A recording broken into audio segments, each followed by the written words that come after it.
Our reaction to Sauber dropping both drivers. Why Bortoleto? For those of you that, if you haven't seen, Sauber today have confirmed that Valtteri Bottas and Zhou Guanyu are leaving the team and that Gabirel Bortoleto will partner Nico Hulkenberg for 2025. And my first thoughts when I saw this was, Bottas! Because, you know, he's become such a likeable character on the grid, I would say, since Bottas left Mercedes. I think that he's been able to open up from a personality perspective. You know, this is more of a entertainment side of things I'm looking at it. I'm sad to see him go in the sense that, yeah, he was great entertainment, but also I don't think he was driving particularly badly, but it's so difficult to measure because he's right at the back. And then Zhou Guanyu, of course, I don't think anybody is surprised by this particular bit of news, unless Sauber were on the brink of bankruptcy and Zhou came in clutch with a £1 billion donation. That was the only way I saw him staying. So I'm a little bit surprised. I thought Bottas might have stayed for next year, but hey, we've gone for another rookie. I do agree. It's a shame Bottas is going. Zhou hasn't delivered anywhere near enough to be able to keep his seat, and I'm really glad that teams this year have finally sort of come to the realization that yes, young, hungry talent is the way to go. So I'm really excited to see what he does. P1 Patreon member Chillar. Was it the right choice for Sauber to part ways with both Bottas and Zhou? It was definitely the right choice to part ways with Zhou. I'm not really sure what happened. Zhou went from a driver that I felt as though he did have a good race in him. I think even, you know, Bahrain, was it his first ever race? He scored a point or something, or he was up there in his first ever race, and we all thought, oh, okay, here we go. Zhou, you know, people were sort of slandering him for getting a Formula One seat. I remember, Tommy, you were saying he's not a bus driver, he's actually pretty decent, and we're all thinking, okay, all right, here we go, let him cook. But then he's been dreadful. I don't know if just the car doesn't suit him or whatnot, but he became a driver that would turn up occasionally to a driver that would turn up once a season, and it would be like an 11th place, like we've seen this season. So yes, it was the right choice to get rid of Zhou. Bottas, look, I don't know. I felt like on one hand, Bottas, with his experience alongside Hulkenberg, could have been quite good to settle the ship at a team that's coming into Formula One as literally the worst team on the grid. And of course, with Audi taking over, there's a lot of change going on. But I also think that it's very much a drip down effect of what we've seen across other teams. And I believe that Formula One teams have now got a little bit more confidence in bringing junior drivers into the fray now that we've seen the likes of, you know, Behrman, Lawson, you know, Colapinto and so on coming into the grid and just doing a great job straight away. I think Zhou absolutely was the right choice to let him go. He's not delivered in the same way that we've said with certain drivers in the past. Zhou, as a young driver, has to be Bottas in the twilight of his career for him to make his way up the grid and show that he can prove himself. I actually think that Bottas would have been a great shout to stay if they hadn't signed Hulkenberg. But they have signed Hulkenberg, so that's why for me it makes sense to put a young driver alongside him and see how you've kind of got youth and experience together, and it just makes sense to do that. At LCL_Leo, do you consider it rude to send off two drivers who drove for the team for 3 years and welcome the new driver in just 30 minutes? I think just the announcement in general is very weird timing. It was 15 minutes after they'd done this press release going, do you want to know who it is then? Which is odd. Then you've got the other side of it, that's why are they announcing it at 5 a.m. in Brazil? That makes absolutely no sense. And also a day where there's a small bit of news in the world, political world going on as well, which slightly might overshadow this announcement. So what a really odd time to do it. Yeah, very strange. I feel as though, especially with Bottas, right? Like how many races has he done? He's done a lot of races, old Bottas. Let's just check here. 243 starts. And my guy has been included in a Zhou Guan Yu mutual discussion tweet as like, that's it, cool. I don't think it's that hard to just do like a post for each driver to be like, thank you so much for all of your hard work. Here's some, I don't know, maybe not stats, because probably not a lot to actually shout about, but I don't know. I just felt like maybe. I think that's the key thing here, that they still got to do that. We can't take this as the same as what happened with Ricciardo or whatever, however you think that may have gone, and there's rumours that, you maybe did know and all this kind of stuff. But like, he was going literally in the next race, whereas these drivers, yes, they're being told they're departed, but we're literally going to see them in 2 weeks driving in Formula One. It's not that. I don't think it's as cutthroat just because they've done a press release about them leaving, because they're still going to be there and they'll have their goodbye and stuff. Annalise Cameron, why did they not announce the Brazilian driver in Brazil?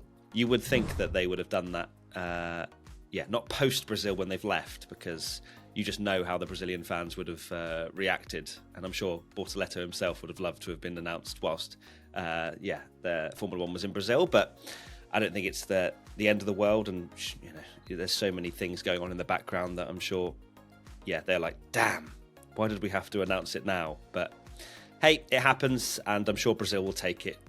It doesn't matter if it's announced at 2 a.m.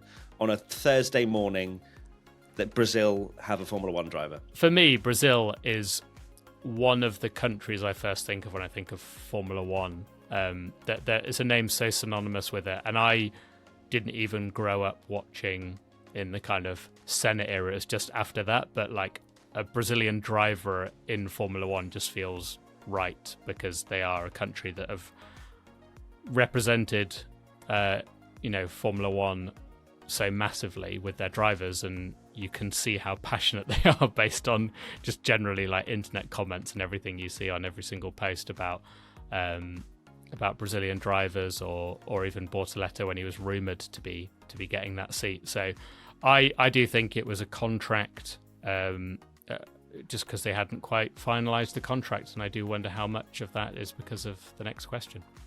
Segue. Oh, beautiful segue. Well, actually, before we dive into that, I guess maybe the problem was releasing Bortoleto from McLaren, because that's something that we didn't actually really speak about. We did speak about it when we were basically predicting who would get the final seat, which we thought was at Sauber, and we both kind of wrote him off as no chance. McLaren aren't going to get rid of a potential Formula 2 champion in their wings. But then McLaren have let him go because they've got 2 very strong drivers in Lando and Oscar that I can't see boiling over at all in the next couple of years.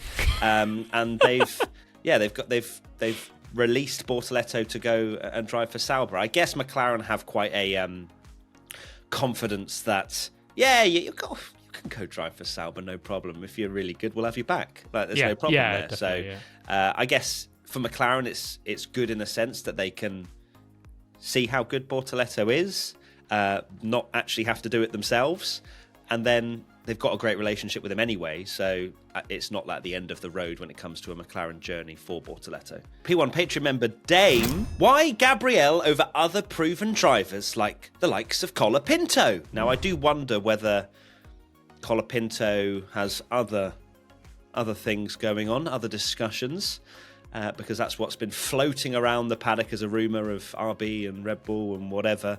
So I do wonder whether he's in extended, deep discussions with those. So he's like, Sauber? I would have taken that about a week ago, but now I'm in the midst of something different and new and better.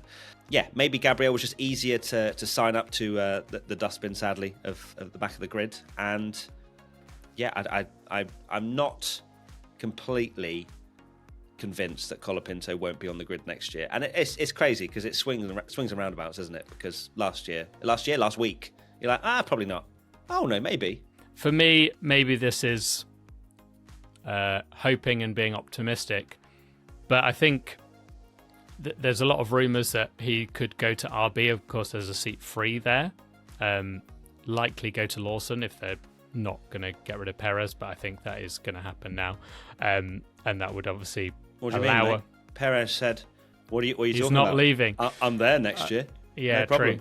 But I could see that happening and there being a free seat for Colapinto. That's the more realistic one. There are also some more extreme rumours that Williams and, James Vowles and Christian Horner are trying to reach an agreement where Colapinto can stay at Williams and Carlos Sainz go to Red Bull now, which is quite a mad one, which I don't see happening. I don't see that, because surely that would have...